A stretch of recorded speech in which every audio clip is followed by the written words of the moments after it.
आज यहाँ लगातार 12वां दिन जो धरना चल रहा है किसान आंदोलन का, काले कानून वापस लेने का, जिस प्रकार से यहाँ पूरा, मैं ये कहना चाहूँगा, हिंदुस्तान का ही नहीं पूरे विश्व के किसानों का साथ है। चाहे वो कनाडा की बात करें, चाहे हम यूएसए की बात करें, चाहे वो टोरंटो कनाडा की बात करें, हर जगह के किसान का एक अपार जनशक्ति जिस प्रकार से इकट्ठी हुई है और जिस तरह से तीनों काले कानून, तीनों अध्यादेश, इनको वापस करने की मांग है और न्यूनतम समर्थन मूल्य की गारंटी हो।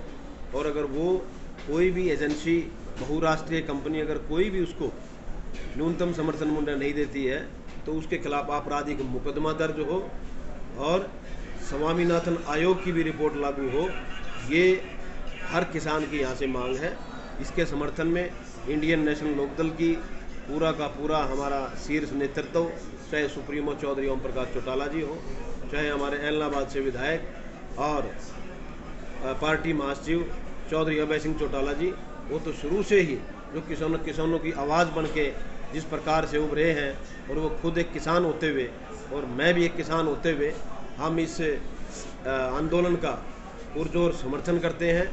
और इस भारतीय जनता पार्टी की निकम्मी व नकारा सरकार से, चाहे वो केंद्र की हो चाहे प्रदेश की हो, इस बात की मांग करते हैं कि जितना जल्दी हो सके ये काले कानून वापस लिए जाएं और जितने भी आपराधिक मुकदमे दर्ज हमारे किसान भाइयों पे हैं उन सब के ये वापस लिए जाएं और जितना जल्दी हो सके इसको आंदोलन को इनसे माफ़ी मांगते हुए इसको ख़त्म करना चाहिए। क्योंकि, और मैं तो धन्यवाद करना चाहूँगा पंजाब के हर उस किसान को, हर उस खालसा पंथ की पगड़ी को मैं सलाम करना चाहूँगा कि जिन्होंने आगे शिरोमणि बन के और आगे बढ़ चढ़ के जिस प्रकार से इस आंदोलन का अग्रणी एक दायित्व निभाया, उनकी हम जितनी भी प्रशंसा और जितना भी उनको सलाम करें उतना ही कम है। और शायद मोदी सरकार सत्ता में बैठी हुई वे इस बात को भूल गई कि आज तक उन्होंने जो भी काम किया है, वो जितना भी आज तक उन्होंने जात पात की लड़ाई, धर्म की लड़ाई जिस प्रकार से किया, लेकिन उसको ये नहीं पता था कि एक बहुत ही तेज और जो अन्नदाता हमारे हैं, जिस प्रकार से वे इस पूरे हिंदुस्तान का पेट भरने का काम करते हैं, अब लड़ाई उससे मोल लेकर वो बैठ गया। जो ज़मीन से जुड़े हुए हमारे किसान भाई हैं, हमारे अन्नदाता हैं, और विशेष तौर के उसमें जो खालसा पंथ हमारे जो बैठे हुए हैं, आज तक हिंदू मुस्लिम का कार्ड उन्हें खेला था, उसको शायद खालसा के ऊपर और किसानों के ऊपर होमवर्क करना वो भूल गया। इसी कारण आज वो जो है ना एक प्रकार की मिट्टी चाटने को तैयार हो गया है और अब उसने काले कानून वापस लेने पड़ेंगे। निश्चित रूप से आज का किसान अपने आप को बहुत सी ठगा महसूस कर रहा है। मरने से आगे कुछ है नहीं, मरने मारने को आतुर हम रहेंगे अगर ये काले कानून वापस नहीं होंगे, आपराधिक मुकदमे अगर वापस नहीं लिए जाएंगे। इसके लिए किसी भी हद तक और कहीं पर भी जाना पड़े उसके लिए किसान सदैव तैयार है। पहले भी जितने आंदोलन हुए, चाहे वो जयप्रकाश जी का आंदोलन रहा हो और चौधरी देवीलाल जी का आंदोलन रहा हो, मैं ये समझ सकता हूँ अगर ये काले कानून वापस नहीं हुए, ये आंदोलन इस हिंदुस्तान में ही नहीं विश्व में सबसे बड़ा आंदोलन कहा जाएगा, जिसका नाम होगा किसान आंदोलन। और यहाँ जिस प्रकार से चाहे हमारी बहन बेटियाँ, हमारी माताएं जिस प्रकार से जुटी हुई हैं और जिस प्रकार से सभी, चाहे मुस्लिम समुदाय हो, सिख समुदाय हो, हिंदू समुदाय हो, केवल और केवल अपने आप को किसान मानता है, किसान कहता है, किसान की लड़ाई है। सब के सब संगठन या मजबूती से जुड़े हुए हैं और निश्चित रूप से इस लड़ाई को लड़के छोड़ेंगे और मोदी को वापस हटना पड़ेगा। नहीं तो ऐसा ना हो कहीं ना कहीं उसको सत्ता से हाथ धोना पड़े। हम तो इंडियन नेशनल लोकदल का एक पदाधिकारी, छोटा सा कार्यकर्ता होने के नाते हम तो जितना भी हो सके यहाँ पूरी मदद करेंगे। हमारा हल्का अध्यक्ष भाई अशोक कौशिक जी, राई विधानसभा जो यहाँ पड़ती है, बिल्कुल दिन रात सभी किसान भाइयों की सेवा में और सभी जो भी बन पड़ता है पूरी की पूरी हर लिहाज से सेवा में तत्पर है। और हमारा इंडियन नेशनल लोकदल का एक छोटा कार्यकर्ता और बड़े से बड़ा कार्यकर्ता इस आंदोलन का भागीदारी रहेगा। और पीछे भी ये इधर गोहाना के नाम से टेंट लगाया हुआ है, सुरेंद्र सिरसाट जी जो हमारे किसान सेल के प्रधान हैं वो भी, और हमारे जो कोच साहब हैं, और पूरी की पूरी गोहाना इकाई, खरखोदा इकाई और पूरी गन्नौर इकाई सब के सब 6 के 6 हलके यहाँ सोनीपत के पूरी सेवा भाव से किसान आंदोलन में अपना समर्थन देने के लिए आए हैं। उसी की कड़ी का एक छोटा सा हिस्सा हम भी किसान भाइयों को अपनी तरफ से हर तरह से यहाँ समर्थन देने के लिए यहाँ आए हैं, और यहाँ जितना भी धन्यवाद इनका किया जाए उतना ही कम है। धन्यवाद। कल के भारत बंद को लेकर क्या रणनीति है? कल के भारत बंद के लिए हमारा पूरा समर्थन है, और किसान भाइयों के साथ बैठ के जहाँ भी अप्रोच रोड है, जहाँ भी बैठ के विचार विमर्श करके जो भी रोड ये कहेंगे उस पर बैठने का काम करेंगे। और चौधरी अभय सिंह चौटाला जी का ऊपर से सख्त निर्देश है कि सब के सब कार्यकर्ता घर से बाहर निकलें और इस भारत बंद में पूरा सहयोग प्रदान करें, और हर तरह से किसान भाइयों का साथ देंगे। और 9 तारीख को चौधरी अभय सिंह चौटाला जी टीकरी बॉर्डर पर हजारों ट्रैक्टरों के साथ चौटाला गांव से एलनाबाद से सीधा टीकरी बॉर्डर पहुंच रहे हैं, और किसानों को अपना समर्थन देने के लिए, क्योंकि उससे पहले उनके दोनों जो बेटे थे करण और अर्जुन 27 तारीख और 30 तारीख उनकी शादियों में वे बिजी थे।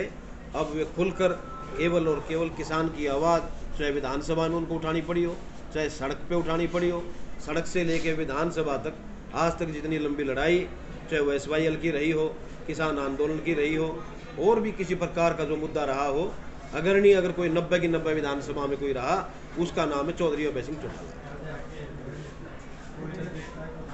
सरकार इतने दिनों से किसानों की जो बात है उसको मान नहीं रही। यहाँ पर बच्चे बूढ़े और सभी मौजूद हैं, पर ये जो कानून है इनमें संशोधन की बात आई है, पर वो वापस लेने पर अभी तक राजी नहीं है। उसके बारे में आपका क्या कहना है? उसकी एक वजह है ना, क्योंकि मोदी सरकार सत्ता में बैठा हुआ वो लोगों के हित की बात नहीं कर रहा, वो बहुराष्ट्रीय कंपनियां अडानी और अंबानी की बात कर रहा है। उनके हिसाब से उन्होंने वेयर हाउस में 800 1,000 एकड़ ज़मीन खरीद रखी है। हमारे गोहाना के अंदर ही हम देखें, हम बड़ौदा चुनाव में गए थे, वहाँ 500 से 1,000 एकड़ ज़मीन अडानी ने खरीदी हुई है, जिसको लिखा हुआ है अडानी वेयर हाउस कॉरपोरेशन। ऐसे ही हम KMP में जाएंगे तो रेवाड़ी के अंदर भी एक बहुत बड़ा, कम से कम भी 5 किलोमीटर का लंबा चौड़ा एक वेयर हाउस अडानी ने बनाया हुआ है। तो सत्ता केवल और केवल अडानी और अंबानी के हाथों में खेल रही है। उन्हीं के हिसाब से सारे के सारे कानून इस हिंदुस्तान के बनते हैं, आपके सामने हैं। एयरपोर्ट बेचने का काम हो, रेलवे का निजीकरण हो, कितने ही आप देखेंगे, सारे के सारे मोदी जी ने इन्हीं को देने का काम किया है।